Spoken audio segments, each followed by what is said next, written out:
knowing that we have a supermajority here in Kentucky of 105 out of 138, why are we not leading from the front the way that we should? And you know, we have a lot to celebrate as Republicans. Just a little over a week ago, for the first time, we gained a majority of registered Republican voters. But it's clear to me that Kentuckians have abandoned the Democrat Party. They've abandoned Joe Biden's vision for America and Andy Beshear's vision for Kentucky. We don't want socialism coming here. We don't want that propaganda. We don't want that permutation of political indoctrination in our public schools. We don't believe in open borders or that it's okay to end the life of an innocent unborn child. Instead, Kentuckians have put their trust in Republicans to lead from the front. They expect them to, of course, be 100% pro-life, 100% pro-Second Amendment, to never raise your taxes and, frankly, to lower them, to do what they can to eradicate wasteful government spending and to never infringe upon your constitutional rights and liberties. But therein lies the juxtaposition that we're currently at. You look at this gubernatorial field as it is right now, and let's go back to March of 2020. I believe that Kentuckians remember what it felt like for Andy Beshear to shut down 2/3 of Kentucky's businesses. Do y'all remember that? Do you remember what it was like when the Kentucky State Police were writing down the license plate numbers of churchgoers on Easter Sunday? Do you remember what it was like to have an interstate travel ban and not be able to travel to Ohio or Indiana or Tennessee or any of our bordering states? And if you did, when you came back, you had to quarantine punitively for 14 days. Why do I say punitively? I say punitively because it didn't matter if you were healthy or not. You did something the governor didn't want you to do, so you had to quarantine. That is completely unacceptable and unconscionable, and I pose the question tonight, why weren't there more Republicans who were willing to speak out at the time? Amen. Just over a week had passed from the time that Andy Beshear issued a state of emergency that I filed an amendment back in March of 2020, was fighting this thing from day one, filed an amendment to rein in his emergency powers that he had in KRS 39A. Well, as you all know, the legislature didn't pass that amendment at that time. It wasn't because it was too late. It was on a bill that already had enough readings. They could have done it. They didn't want to do it. And, you know, fast forward, they didn't actually take any action on that emergency powers statute until 2021, after our economy had been decimated, after our constitutional rights had been violated time and time again. And they didn't even end the state of emergency until 2022. And the reason that I say that, I do serve with a lot of good men and women in the Kentucky General Assembly, but you've got folks in this gubernatorial field that they hid their head in the sand whenever all this was going on. You know why they did it? Because the Republican Party of Kentucky had data and they had numbers on Andy Beshear's favorability. They understood that people were afraid of this virus, and who among us wasn't fearful whenever we first started seeing those images coming out of China and people were succumbing to this virus? Of course, it's a fearful situation, but conservatives should intuitively and instinctively know that our constitutional rights do not go out the window just because there's a virus going around. None of those folks were willing to stand up and to speak out and do anything at that time. I spoke up from day one on that because I understood what the repercussions would be of having shut everything down. And, you know, now you've got everybody that's wanting to bandwagon on and say that they were there. But in reality, if you wouldn't stand up to Beshear when it mattered, what qualifies you to run against him? Because, you know, the next time that the government comes for your rights, it might not be a virus. It could be something else. If you're not willing to lead from the front and stand firm on principle, you're not fit to make the difficult decisions that need to be made by the next governor. Because, folks, I'm going to tell you, there are some difficult decisions that must be made. You all are aware of the fact that our economy is in trouble. Inflation, we're paying increased prices on virtually every good and service that we purchase. Gas prices are high. This is all the consequences, the repercussions of having shut down the economy and done those things. We're paying the price now for those trillions of dollars worth of federal relief aid that were passed down from the federal level to shut down states. We are paying the price for that. And we have a 56 6% workforce participation rate among able-bodied adults here in the Commonwealth. It hit rock bottom in June of last year at 53.8%. Again, that's able-bodied adults that are not in the workforce. We absolutely have to stop paying Kentuckians who are able-bodied to sit at home and not work. It's not acceptable. It's not being a good steward of taxpayer dollars, and it's not good for the individual. Work is good. It's good for the soul, and it's what we need to do to get our economy back on track. Moreover, we have to take a long, hard look at our tax code here in the Commonwealth of Kentucky. Tennessee's eating our lunch. Indiana's doing better. Texas, Florida, there are so many examples of how it works when you get rid of the income tax. But the answer is not to address that revenue hole that is created by passing on taxes in different areas, because that's kind of been the legislature's approach in the past in terms of increasing the sales tax or spreading out the sales tax to various service industries, kind of picking winners and losers there. The answer has to be tax reform that results in a product that is either revenue neutral or revenue negative, because it has to coincide with cutting wasteful government spending. I'm not hearing any of the other gubernatorial candidates talking about that. And, correct me if I'm wrong, folks, but is there anyone among us that feels like they're not paying enough in taxes? That's kind of what I thought. And, the funny thing is, everywhere that I go, I get the same result whenever I ask that question. We are taxed too much. And, I have served in the General Assembly going into my third term. I have never one time voted for a single tax increase since I've been in office. I've never voted for any increased spending or any type of regulation on private industry, because I understand the appropriate role of government. And if there is one good thing that can come out of everything that we've been through over the course of the past 2 years, it is that our eyes are opened to the reality of government overreach. We have to redefine that appropriate role of government in our lives to reflect the vision that our founders intended.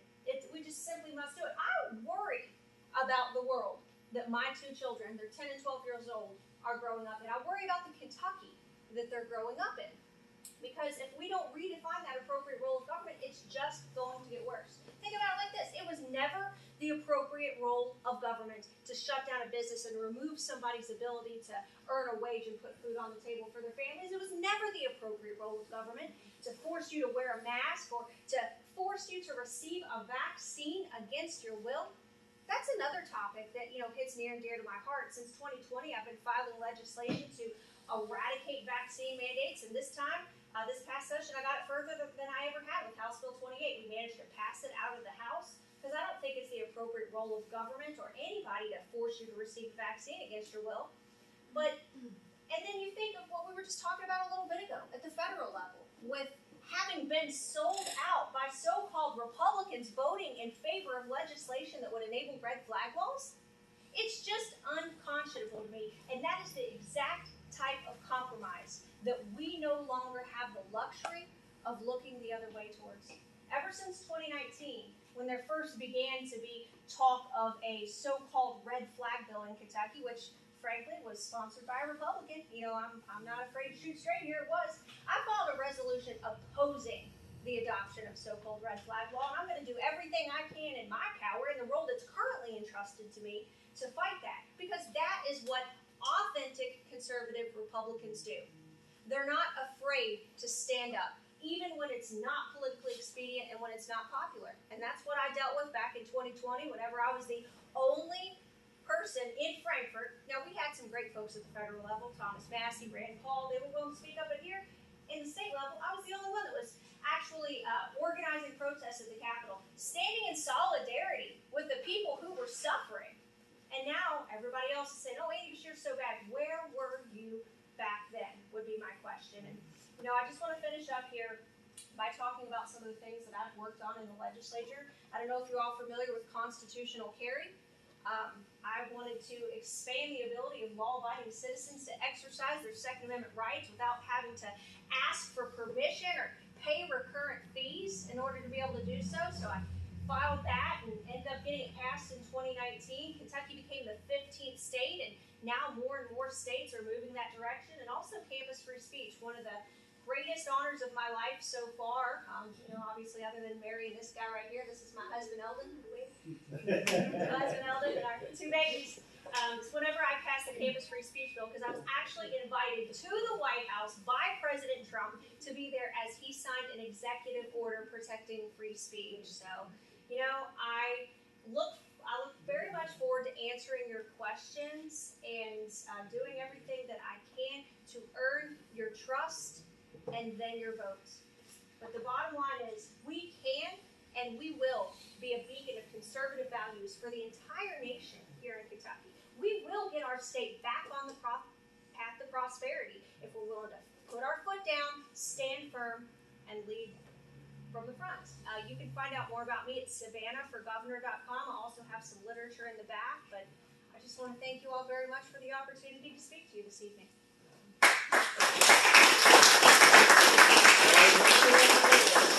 We've got about 10 minutes for questions, so anybody can choose. Savanah, how do you feel about the Constitutional Convention? Yeah, with the Constitutional Convention, I share almost all of the goals that we do. As much as we want a balanced budget amendment, we want to rein in the spending that we're seeing take place at the federal level. And I firmly do believe that if we had more Senator Rand Pauls and Congressman Thomas Massey's who would vote no, people who wouldn't just sell out, because every Republican would-be congressman, they want to send you these pieces of mail when they're asking for your vote, saying, wasteful government spending. But then when it actually comes time, when the rubber meets the road, they vote for it over and over and over. And we are trillions of dollars in debt because of that. I do continue to have some concerns that have been brought forth in the context of my service in the General Assembly, in so much as if we were to send delegates, we would no longer have jurisdiction over their activities. And, if there's a way to address that, that's something that I could potentially be supportive of. But right now, I think, do we want Speaker Osborne and Senate President Stivers to be sending folks there? Then what do we do if they are not acting in accordance with the consent of the governed? That's my other chief concern, because we have just lost sight of this concept of the consent of the governed. You just have too many elected officials and politicians who they only want you to pay attention to what they say, never to what they do. And our next governor needs to be a person of courage and conviction and have experience in fighting against what the nanny state and the swamp is trying to do. So do you oppose the idea? At this juncture, I have some serious concerns about it. But again, I share the goals of what they're trying to accomplish. I feel like we have failed to uphold the Constitution that we have. So, turning around and running the risk of imperiling it creates issues for me.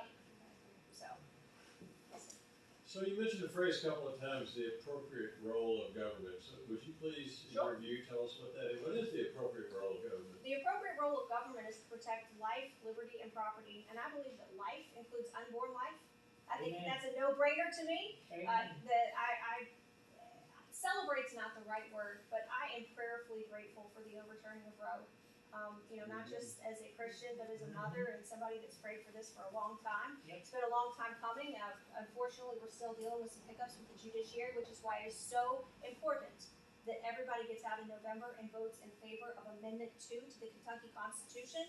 It says that nothing can be construed to create a right to an abortion or funding therefore. So, I consider it among my most sacred roles in the context of public services, is speak for those who cannot yet speak for themselves. But as far as what is the role of government, I think I outlined that earlier. I just think that we have this system where government has a very convoluted perspective that it is somehow in charge of us. No. Government works for you, not the other way around. Without that consent of the governed, we have abandoned the vision that our founders had. Yes, sir. Little personal question. Where are you from? I live on a farm in Dry Ridge with my husband and 2 children, and I've lived in Grant County all my life. Grant County, for anybody, does anybody know where the Ark Encounter is? Heard about that? I'm from the Ark Encounter County.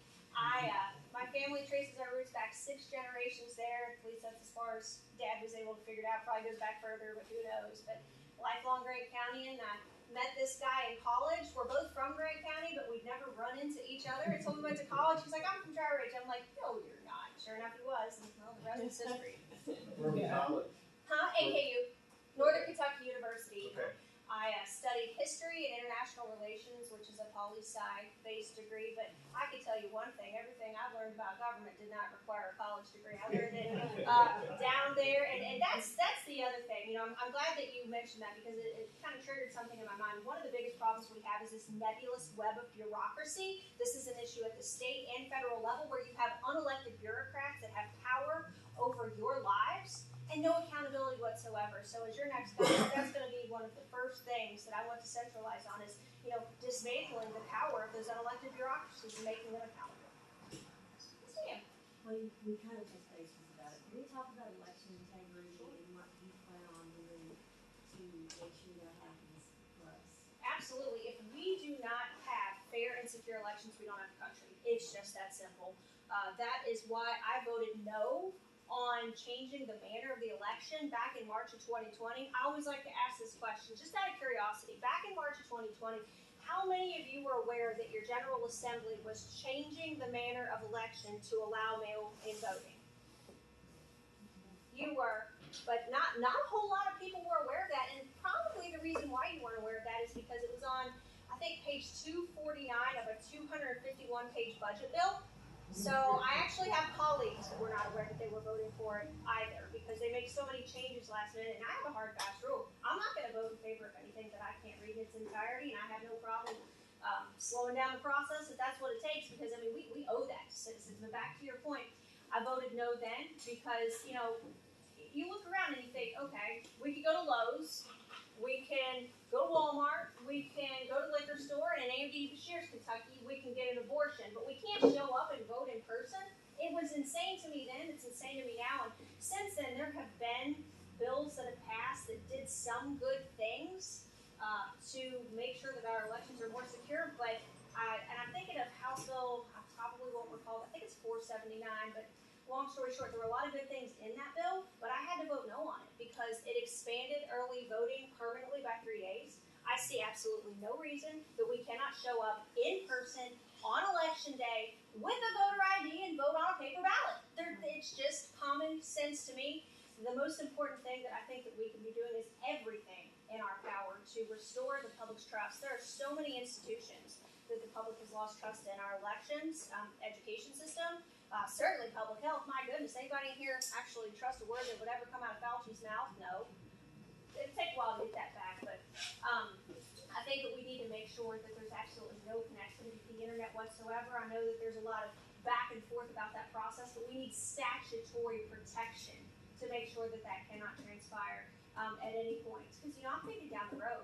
If we don't get this right now, and why did we have to make those changes to allow for 3 days of early voting? We've always had the absentee ballot.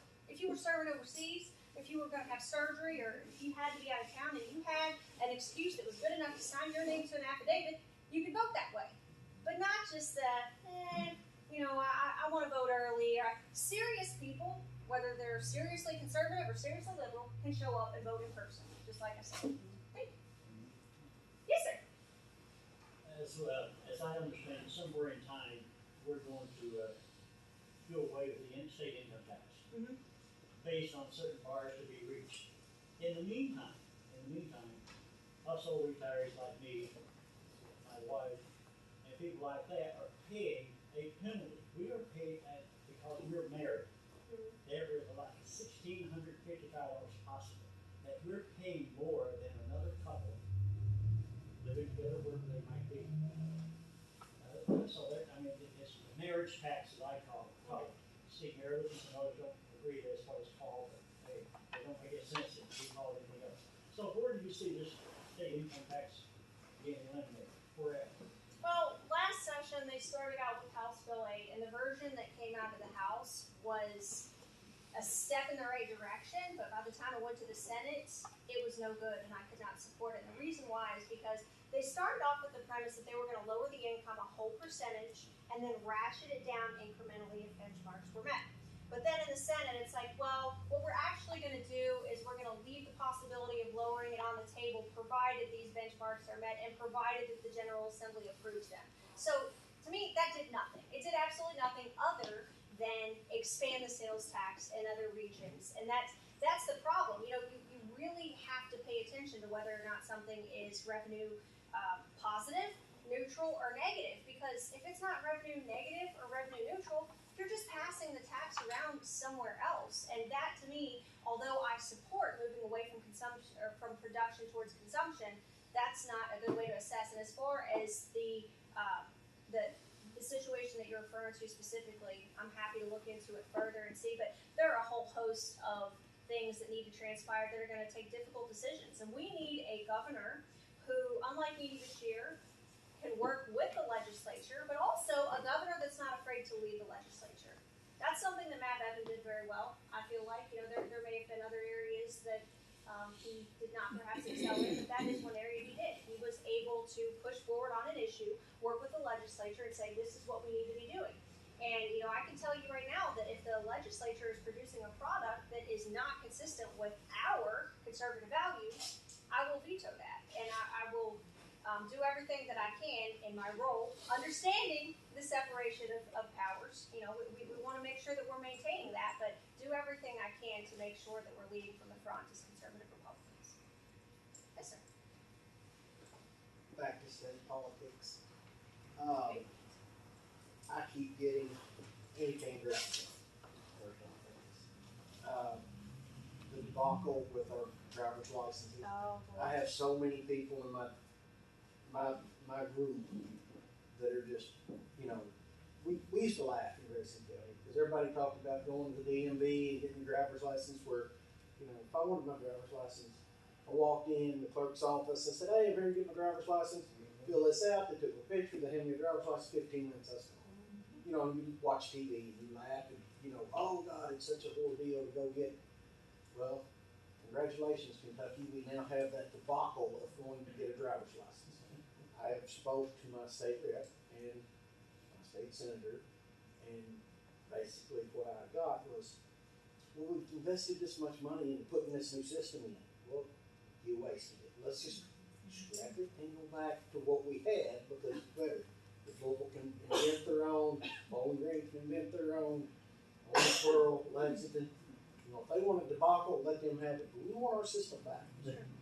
This is a perfect example right here of federal overreach, in so much as in 2003, Congress passed Real ID. And they forced this at the state level. A lot of states, they bucked back and didn't want to do it. They kept pushing the deadlines out. Well, finally, Matt Bevin, the legislature, they go ahead and do this. And what they did first is they established a pilot program in Fayette and Woodford counties to have those circuit clerks issue the Real IDs. And then they said they couldn't do it. The Circuit Clerks Association all came together and said, take driver's licensing out from under us. It was never a function that AOCs usually perform, in other states, so forth, so on.